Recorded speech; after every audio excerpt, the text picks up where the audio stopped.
Kita masuk dalam segmen Kompas Bisnis. Saudara, Indonesia memasuki era fiskal dan stimulus ekonomi lebih agresif. 2 pekan setelah pecah aksi demonstrasi, pemerintah mengguyur paket program ekonomi 8+4+5. Paket ini terdiri dari 8 program untuk mengakselerasi perekonomian 2025, 4 program untuk tahun 2026, serta 5 program untuk penyerapan tenaga kerja.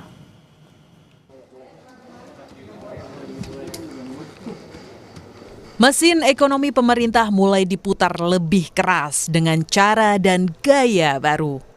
Kementerian Keuangan memastikan sudah mengguyur 200 triliun rupiah dana yang ada di Bank Indonesia ke sistem perbankan milik negara. Ini menjadi satu gebrakan pertama Menteri Keuangan Purbaya Yudi Sadewa. 200T hari Jumat sudah masuk ke perbankan. Uangnya udah nongkrong di sana. Sekarang saya duga para dirut bank pusing mau nyalurin kemana. Tapi saya pikir dengan cara itu paling enggak kalau mereka belum bisa nyalurin karena mereka punya uang lebih, dia nggak akan perang bunga lagi, bunga akan cenderung turun, itu akan berdampak ke ekonomi dengan itu sendiri ya. Bisa bunga pinjaman turun, bisa juga bunga deposit turun, yang jelas cost of money turun. Jadi yang punya uang nggak ragu untuk belanjain, yang mau pinjam ke bank nggak ragu untuk pinjam. Untuk alokasinya sebetulnya niat saya adalah suka-suka banknya. Tapi kalau banknya agak bingung, nanti ada guidance di mana mereka bisa memanfaatkan uang itu untuk membantu program-program unggulan pemerintah. Jadi win-win solution ya. Jadi kalau mereka bisa pakai saluran ya salurin, kalau nggak bisa ya ke situ. Jadi mudah-mudahan hampir pasti ekonomi akan berjalan lebih cepat. Setelah 6 bulan, saya udah hitung, ini pertanyaan banyak orang, apakah setelah 6 bulan akan ditarik oleh pemerintah. Saya bisa hitung bahwa biasanya uang pemerintah yang disimpan di bank sentral itu lebih di atas itu. Jadi kalau 200 triliun aja tidak akan mengganggu kondisi saya. Dalam pengertian saya tidak harus terpaksa menarik dari perbankan kalau kepepet. Tidak hanya memasukkan likuiditas ke sistem keuangan, pemerintah juga ngebut dengan jamu pertumbuhan ekonomi. 2 pekan setelah rentetan gejolak demonstrasi tuntutan 17+8, kemudian 7 desakan Aliansi Ekonom Indonesia, pemerintah merespons juga dengan angka. 15 September 2025, 17 paket atau 8+4+5 stimulus diluncurkan. Pertama, 8 program akselerasi terdiri dari magang, perluasan PPh 21 ditanggung pemerintah, bantuan pangan, diskon iuran BPJS Jam Sostek, program perumahan, padat karya, percepatan deregulasi, dan program perkotaan. Kedua, stimulus ekonomi lewat 4 program yang berlanjut di 2026. Terdiri perpanjangan PPh final, stimulus pendapatan bagi pekerja pariwisata, stimulus pekerja industri padat karya, dan diskon iuran JKK dan JKM bukan pekerja upah. Ketiga, stimulus ekonomi bagi 5 program andalan penyerapan tenaga kerja. Terdiri dari Koperasi Desa Merah Putih, Kampung Nelayan Merah Putih, revitalisasi tambak Pantura, modernisasi kapal nelayan, dan program perkebunan rakyat. Untuk perluasan ke sektor pariwisata, itu memang kita melihat bahwa sektor pariwisata, terutama Horeca juga sedang mengalami tekanan. Oleh karena itu, yang kemarin kita sudah berikan ke padat karya, kita perluas ke pariwisata.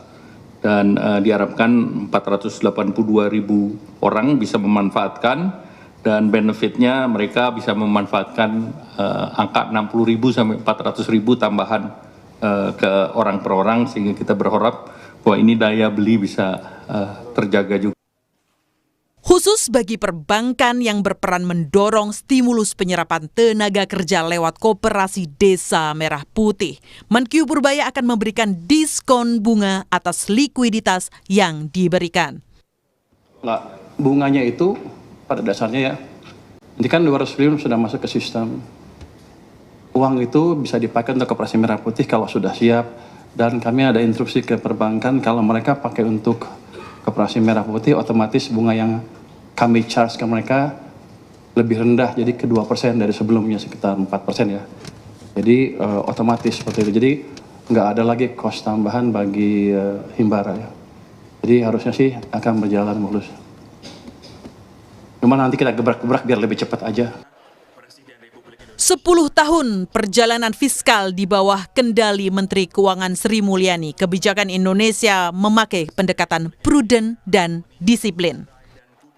Saat ini ide Menteri Purbaya untuk menerapkan mix ekonomi yang memacu peran sektor swasta dan pemerintah adalah warna baru, cara baru. Yang perlu dibuktikan pemerintah adalah stimulus ini benar-benar menetes sampai akar rumput dan tidak mengorbankan stabilitas. Dia Megasari Anjaya, Tim Liputan, Kompas TV. Lalu perlu berapa waktu lama transmisi kebijakan pemerintah 8+4+5 ini bisa menetes sampai ke akar rumput? Kami akan tanyakan kepada ekonom Universitas Paramadina Wijayanto Samirin. Selamat pagi Pak Wijayanto. Silakan, saya belum terdengar. Baik Pak Wijayanto, ini kita lihat kemarin sudah diumumkan 17 stimulus ekonomi, formulasinya 8+4+5. Ini kalau kita perhatikan beberapa waktu lalu juga ada tuntutan 17+8 dan juga ada 7 desakan Aliansi Ekonom Indonesia. Apakah ini sudah mampu menjawab Pak stimulus yang diumumkan oleh pemerintah kemarin? Ini menarik ya, cara pemerintah menyusun stimulus ekonomi. Jadi seolah-olah ingin merefleksikan desakan dari masyarakat dan desakan dari para ekonom. Jadi dengan kode-kode angka tertentu, ini menarik. Tentang isinya, apakah sudah menjawab? Tentu saja tidak bisa semuanya menjawab. Karena desakan ekonom, kemudian tuntutan masyarakat yang 17+8, itu kan sesuatu yang besar dan di luar bidang ekonomi. Tetapi perlu saya garis bawahi untuk yang terkait dengan ekonomi, beberapa sudah coba direspon, walaupun masih sangat minimal. Misalnya, yang 17+8, reformasi pajak yang adil. Ini ada beberapa diskon pajak, saya rasa ini sangat membantu masyarakat golongan menengah bawah secara ekonomi. Kemudian juga meninjau ulang kebijakan sektor ekonomi dan ketenagakerjaan. Ada beberapa program yang memang spesifik diadres untuk mendongkrak penyerapan tenaga kerja. Memang betul, ini sifatnya temporer dan minimal, pasti tidak mencukupi. Lalu bagaimana dengan desakan ekonom? Ada 3 hal paling tidak, Mas Bremana, yang mengadres tuntutan itu. Yang pertama tentang memperbaiki misalokasi anggaran. Di sini kelihatan sekali ada beberapa anggaran yang dialokasikan untuk menyasar, mengurangi ketimpangan, mendorong penciptaan lapangan kerja, dan lain sebagainya. Kemudian tentang prioritas kebijakan yang kurangi ketimpangan, ada juga di situ. Kemudian yang juga tercover adalah deregulasi kebijakan. Tapi kembali Mas Brahmana, ini masih sangat minimal sifatnya, belum bisa dikatakan bahwa ini menjawab, tetapi ini merupakan gesture yang positif dari pemerintah, bahwa pemerintah mendengar. Kita berharap ke depan akan ada program-program yang lebih masif lagi, dan kita juga berharap ada revisi APBN, karena kita dengar pemerintah sekarang sedang membahas itu. Semoga tuntutan-tuntutan itu direfleksikan dalam alokasi APBN. Belum semuanya menjawab, tapi paling tidak kita lihat ada niat baik di sana, udah ada arahnya gitu ya Pak Wijayanto. Tapi kalau kita lihat fiskal Indonesia selama 10 tahun dikawal oleh Bu Sri Mulyani, ini sepertinya tuh memberikan kepastian prudent dan juga disiplin. Nah kalau versi Purbaya ini sepertinya lebih agresif ya Pak ya. Kemudian apa plus minus kebijakan dari Pak Purbaya ini? Kebijakan dari Bu Sri Mulyani, memang Bu Sri Mulyani ingin untuk menjaga kehati-hatian, prudence, financial prudence gitu ya, fiscal prudence. Tetapi memang sebagai Menteri Keuangan beliau mempunyai banyak keterbatasan, sehingga walaupun sudah berusaha keras, tapi tetap saja banyak yang lolos, sehingga hutangnya melejit. Nah dari sisi hutang yang melejit ini tidak bisa dikatakan sebagai sesuatu yang prudence, tapi dengan berbagai situasi yang rumit, ini adalah sesuatu yang optimal. Nah, kalau Pak Purbaya, saya melihat Pak Purbaya ingin melakukan satu gebrakan, satu perubahan, sesuatu yang berbeda dengan pendahulunya. Jadi dia ingin menggelontor likuiditas di pasar melalui perbankan.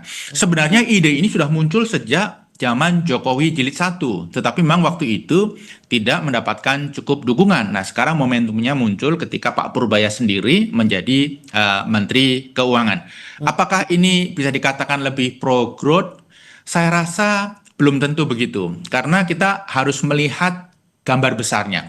Karena ada begitu banyak program yang digelontorkan pemerintah, yang alokasi anggarannya besar, yang sebenarnya sangat mendorong pemerataan.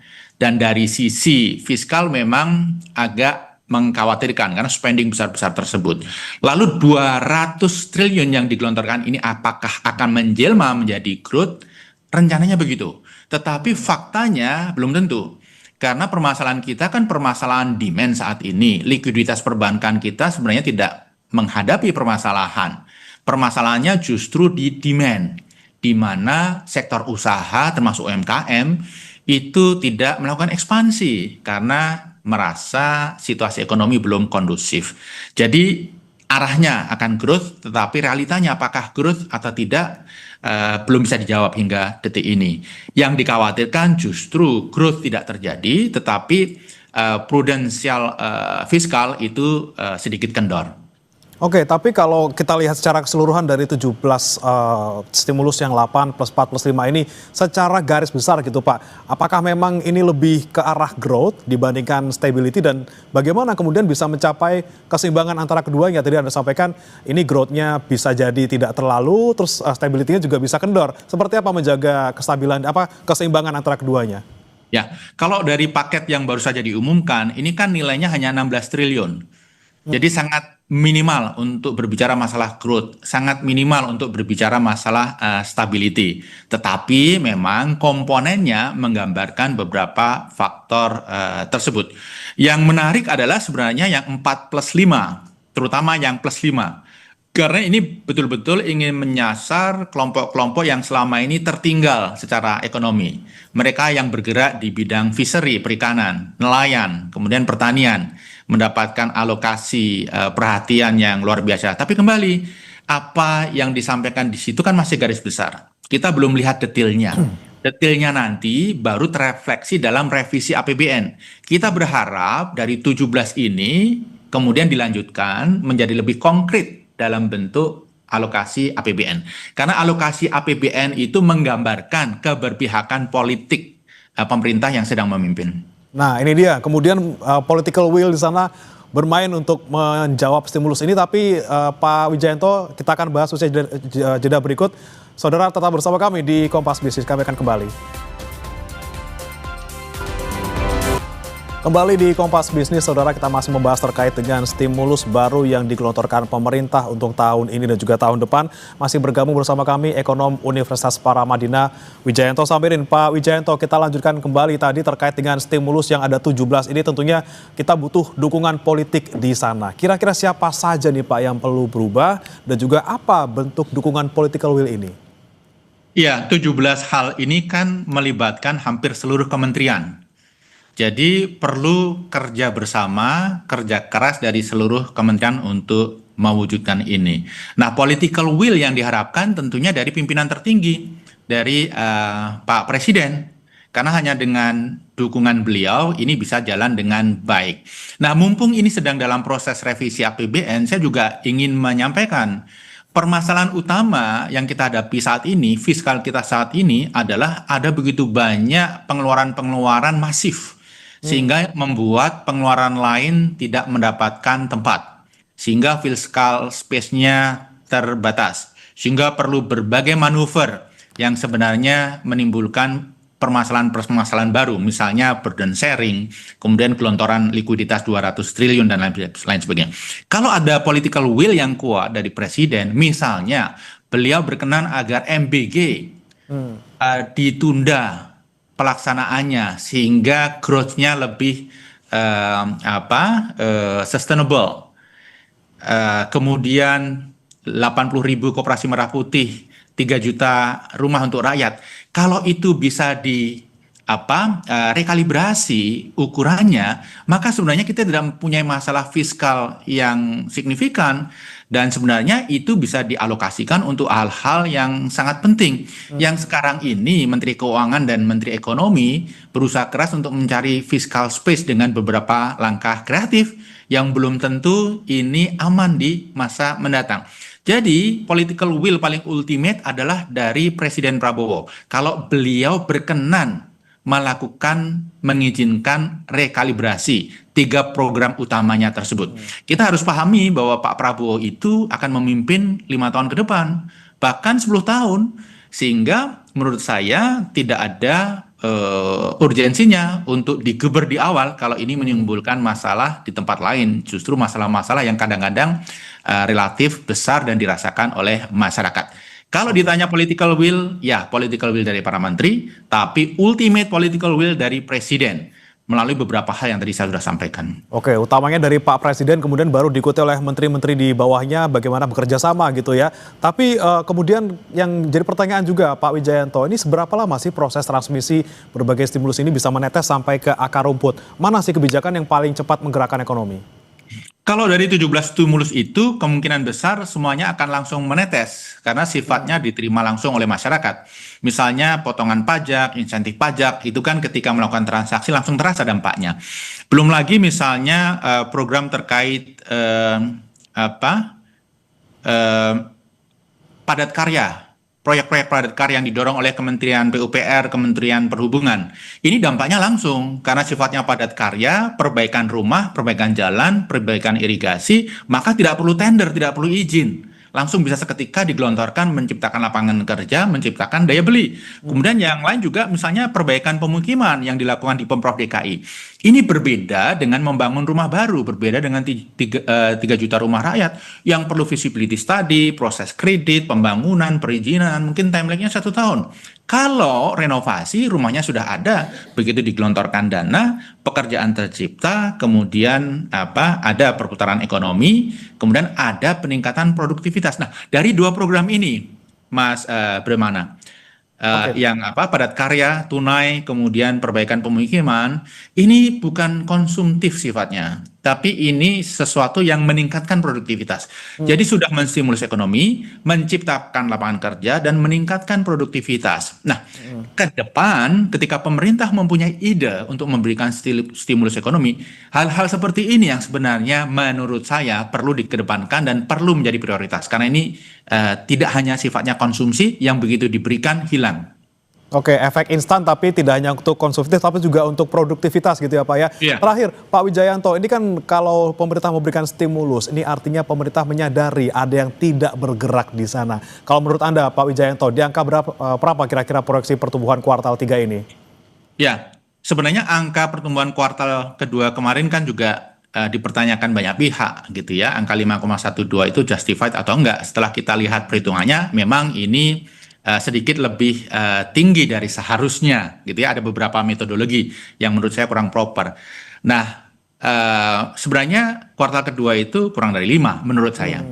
Kuartal ketiga ini year on year menurut saya juga akan kurang dari 5. Whole year kira-kira juga mendekati 5 tapi masih di bawah 5 kalau mengukurnya benar. Berarti kalau target 5,2 agak kurang bisa nih Pak kira-kira dicapai ya kalau kemarin ya, Pak dengan pengukuran yang benar angka itu agak sulit untuk dicapai. Tetapi yang paling penting kan begini, jangan terlalu dalam situasi seperti ini jangan terlalu fokus pada angka pertumbuhan, tetapi pada kualitas pertumbuhan yang bisa menjadi basis bagi pertumbuhan di tahun-tahun mendatang. Kembali, karena kita berpikir pemerintah ini tidak hanya 1 tahun, tapi pemerintah ini 5 tahun bahkan 10 tahun. Okay. Pertumbuhan ekonomi yang lebih berkualitas ini lebih penting untuk bisa dicapai. Semoga juga stimulus ini tidak membebani fiskal kita ke depannya. Lagi-lagi political will dari Pak Prabowo bisa mengkalibrasi lagi gitu ya Pak beberapa kebijakan yang membutuhkan pengeluaran besar dari pemerintah. Terima kasih Pak Wijayanto Samirin, ekonom Universitas Paramadina sudah bergabung bersama kami di Kompas Bisnis. Selamat pagi Pak. Pagi, makasih.